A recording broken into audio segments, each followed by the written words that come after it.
Bonjour, c'est Elias de Travail Détente. Le conseil illustré du jour concerne la première phase du développement personnel. Voilà, le développement personnel, c'est avant tout un développement de sa personne, selon un système de guidance accepté par la citoyenneté, c'est-à-dire par tout le monde, par le bas peuple. C'est aussi un système de guidance indirectement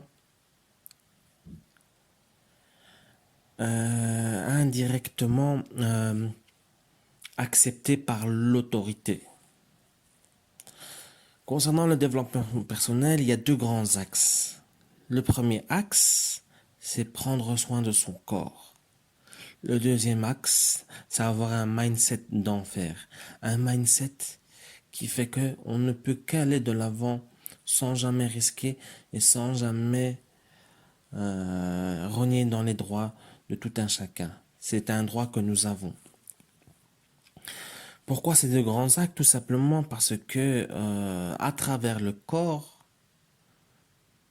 il est possible d'avancer. C'est-à-dire sans un état de votre corps parfait, il est très difficile d'agir. Que ce soit pour des projets intellectuels ou même physiques. Voilà. Et concernant le mindset d'enfer, c'est juste être cadré, c'est-à-dire que nous avançons pas sans une éducation intellectuelle. Et pour avancer, il faut avoir les outils. Et des outils intellectuels, il en faut. Quand on agit toujours sur base d'une réflexion. C'est ce qu'on appelle développer un mindset, c'est-à-dire une structure. Me concernant, moi je suis éduqué par rapport à la gestion de projet, donc toute ma vie est en fonction de ça. Toute ma vie est en fonction des 5 phases de la gestion de projet telles que je l'ai apprise. Initiation, planification, exécution, maintenance et surveillance et clôture.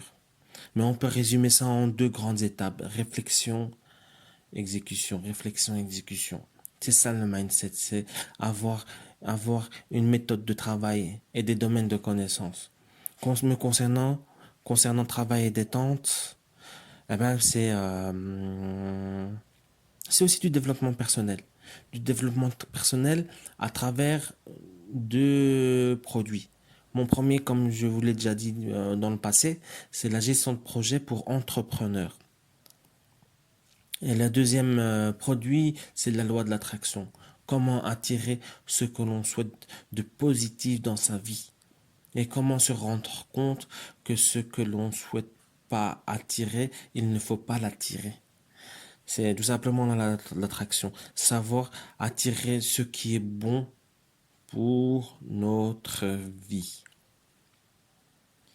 Toujours concernant cette première phase du développement personnel, eh ben, il y a une chose importante, c'est arrêter ce qui nuit le corps.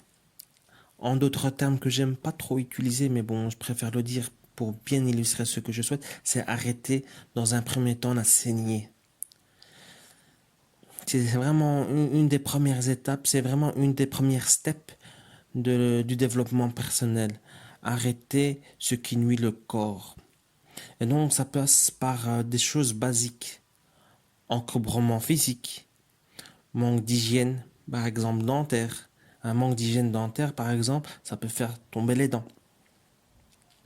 Mais ça passe aussi par arrêter le stress sur de longues périodes.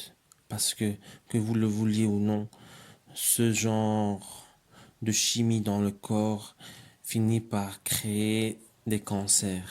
Il y a tout un tas de recherches et de preuves scientifiques qui disent que le stress n'est pas bon pour le corps. Donc, faut vraiment arrêter les signes, arrêter ce qui nuit le corps. The body. Voilà.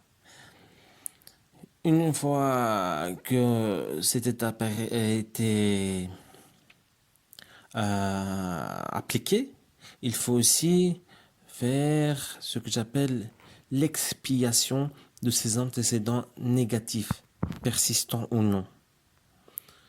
L'expiation d'antécédents négatifs ou persistants ou non, ça veut dire quoi? Ça veut dire tout ce qui est négatif que l'on tire pour aller dans le futur, du présent vers le futur, il faut l'analyser, le comprendre et l'éliminer. Ça passe par quoi? Ça passe par les croyances limitantes, ça passe par les mauvais actifs financiers, ça passe par ses connaissances, son environnement. Concernant les croyances limitantes, ça fait partie des antécédents négatifs, persistants. C'est-à-dire que nous avons été éduqués. Nous avons été éduqués.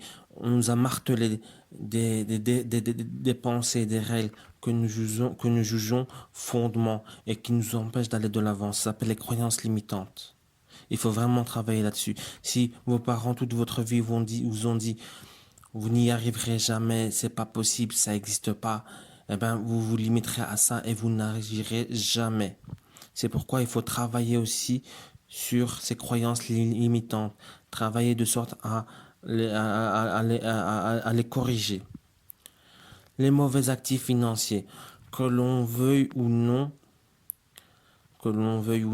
les actifs financiers font partie du développement personnel. C'est-à-dire que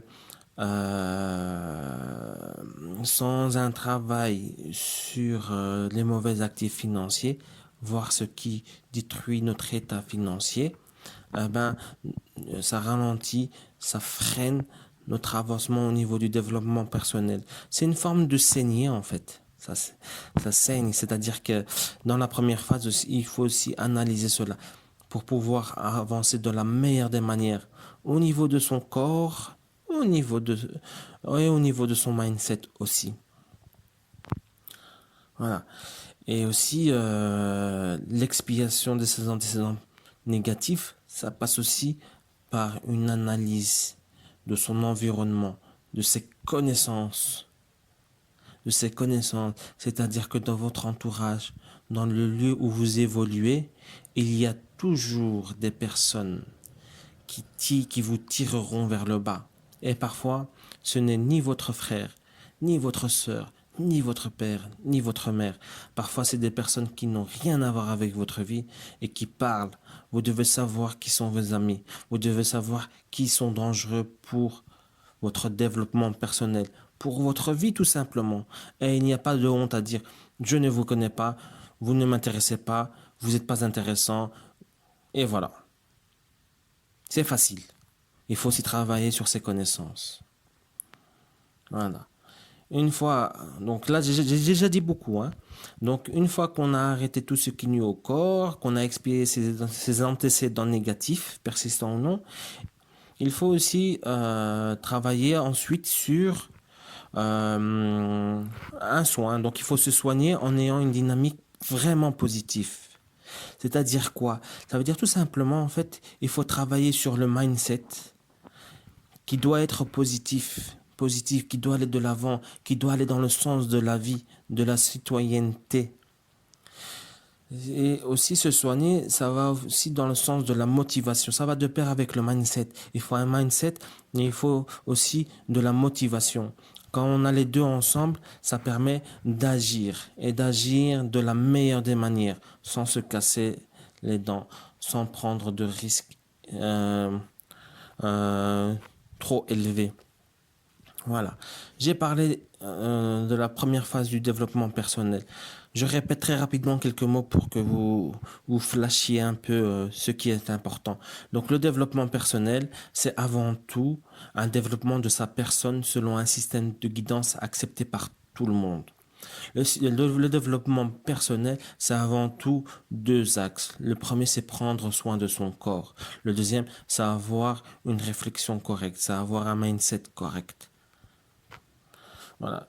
Donc toujours par rapport au développement personnel, c'est aussi arrêter ce qui nuit au corps. Donc c'est encombrement physique, manque d'hygiène, stress sur longue durée. C'est expier ses antécédents négatifs, croyances limitantes, mauvais actifs financiers, connaissances. Et c'est se soigner en ayant une dynamique positive. Travail sur le mindset et agir de la meilleure des manières, grâce à la motivation. Merci, c'était Ilias de Travail Détente. À très bientôt pour un nouveau conseil.